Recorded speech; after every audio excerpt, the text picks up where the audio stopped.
एक समय था जब भारत को सोने की चिड़िया कहा जाता था।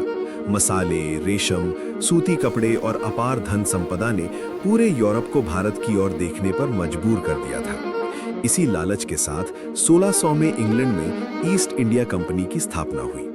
उनका उद्देश्य भारत पर शासन करना नहीं, बल्कि केवल व्यापार और मुनाफा कमाना था।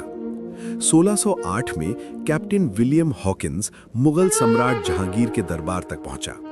उस समय शक्तिशाली मुगल साम्राज्य के सामने अंग्रेज सिर्फ एक छोटी सी व्यापारिक कंपनी लगते थे, कोई बड़ा खतरा नहीं।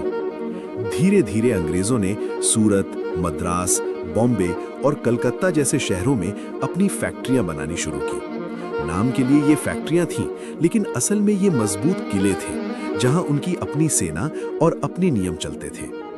जैसे जैसे मुगल साम्राज्य कमजोर होता गया और नवाबों के बीच सत्ता और गद्दी के लिए संघर्ष बढ़ता गया, अंग्रेजों ने इसी अराजकता और आपसी फूट का फायदा उठाया।